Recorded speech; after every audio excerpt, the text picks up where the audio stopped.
sinal da Santa Cruz, livrai-nos Deus nosso Senhor dos nossos inimigos. Em nome do Pai, do Filho e do Espírito Santo. Amém.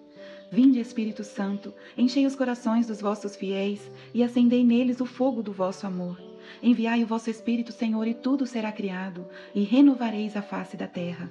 Oremos. Ó Deus, que instruístes os corações dos vossos fiéis com a luz do Espírito Santo, fazei que apreciemos retamente todas as coisas, segundo o mesmo Espírito, e gozemos sempre de suas consolações.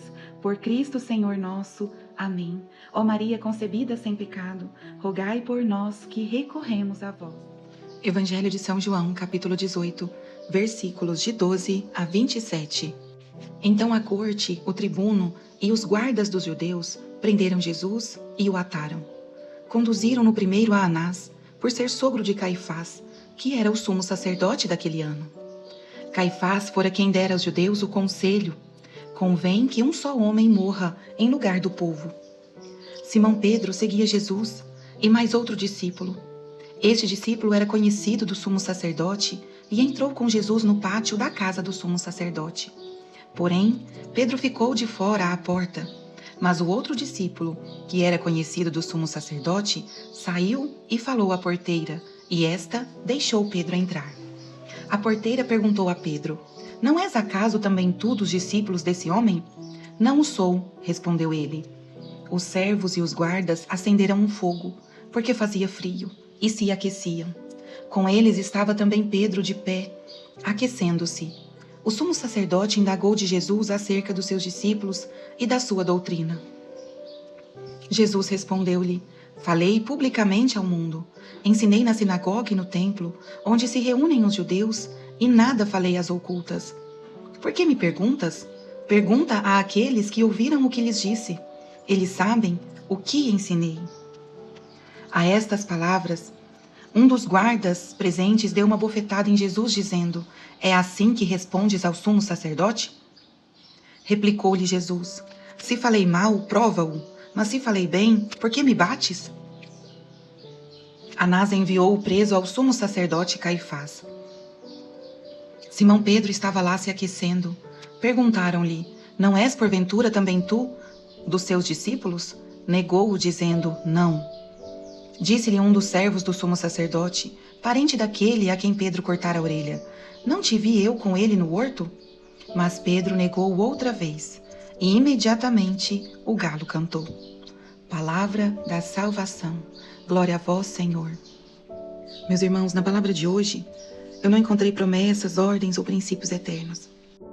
Mas a mansidão de nosso Senhor Jesus, a sua obediência a Deus, tocou meu coração. Jesus poderia fazer o que quisesse. Ele é Deus, ele é Filho de Deus. Filho de Deus Pai. Ele é o Criador do universo. Nada é impossível para Deus. Mas ele tudo aceitou.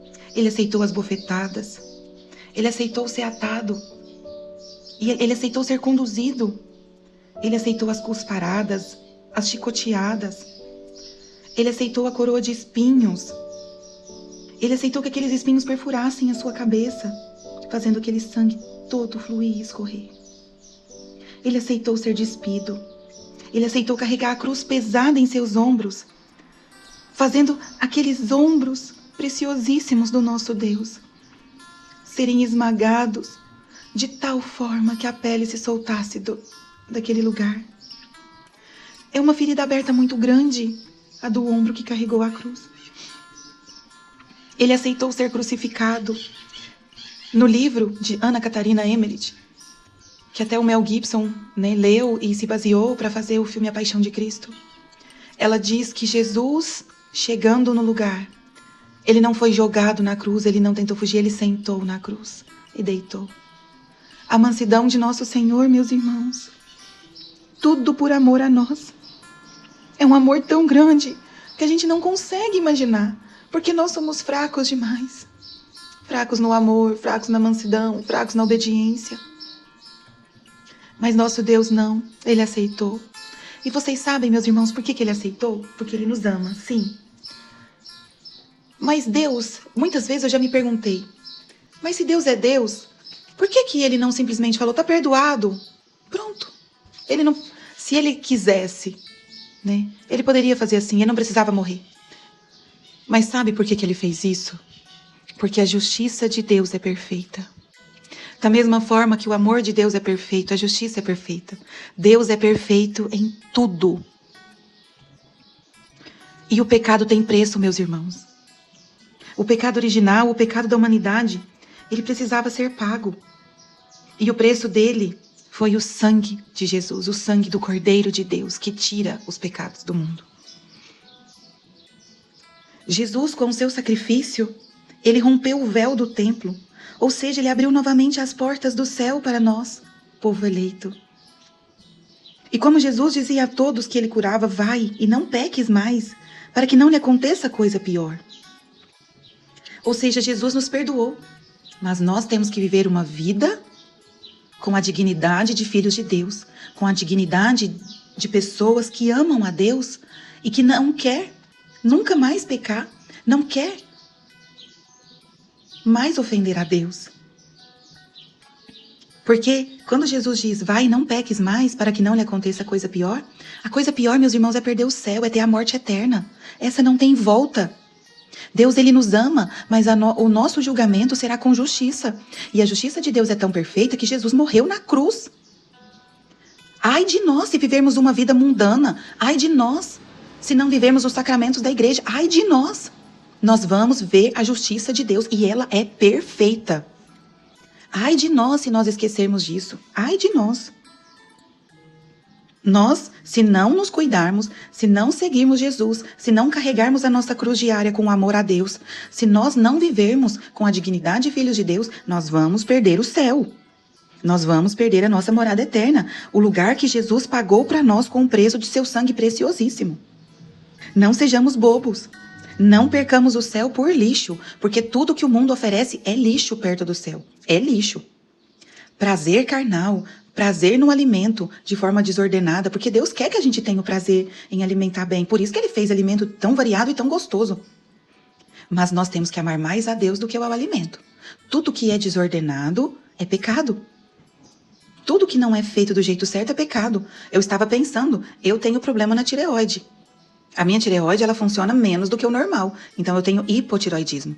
O hormônio da tireoide é perfeito, graças a Deus. Quando ele está na normalidade, é a vontade de Deus. Quando ele está desordenado, é uma doença.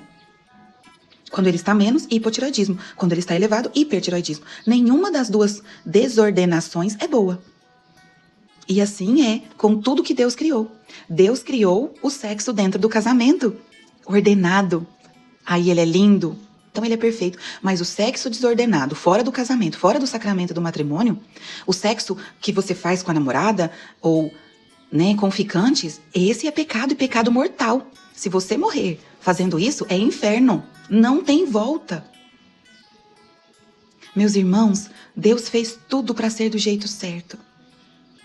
E se nós fazemos do jeito certo, nós seremos verdadeiramente felizes. Mas quando nós entramos pensando que nós seremos felizes assim, de uma forma desordenada, nós não somos felizes. E aí vem também o casamento como algo querido por Deus, como algo muito sério. Não é uma brincadeira. Não é algo que eu caso hoje e me separo amanhã. Não. Jesus bem disse. O que Deus uniu, o homem não separe. Não tem separação. Pecado nenhum, o prazer de pecado nenhum vale o preço do céu. Pecado nenhum que você possa cometer neste mundo vai ser tão bom que você, no seu julgamento, se você receber o inferno, você vai ficar feliz. Ah, valeu a pena, agora eu estou a minha eternidade sofrendo horrores no inferno, mas, nossa, aquele pecado valeu a pena. Ninguém no inferno pensa assim. Ninguém. Me veio uma comparação. Alguém te oferece uma comida, uma bebida maravilhosa, a que você mais gosta. Mas o preço daquela bebida é você ser preso e a duração da pena é prisão perpétua. Eu não estou falando nem de eternidade, estou falando só daqui da terra. Olha aqui que bebida maravilhosa, geladinha, sei lá, o que você mais gosta de tomar, de beber, sei lá.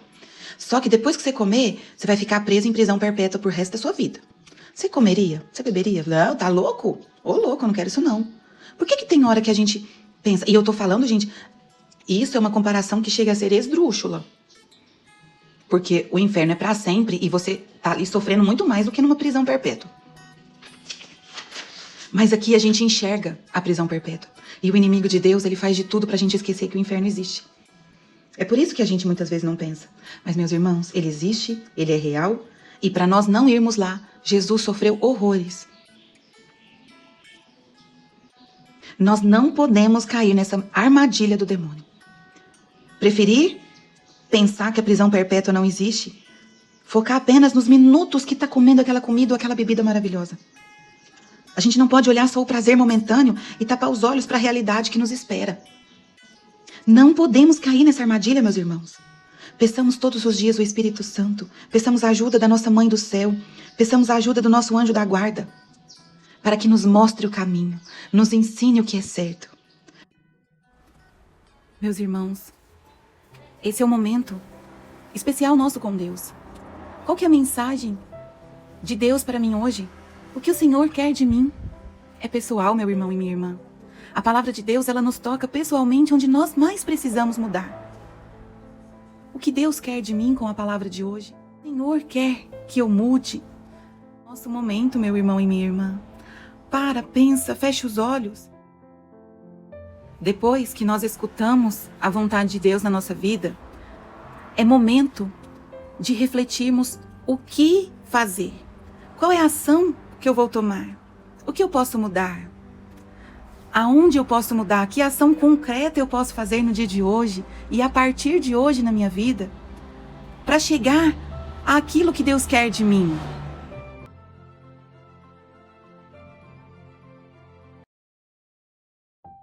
E agora deixe seu pedido de oração logo abaixo nos comentários. Gostou do nosso vídeo? Então nos ajude a levá-lo a mais pessoas. É só clicar no ícone curtir logo abaixo, se inscrever no canal e ativar o sininho para receber as notificações. Muito obrigada!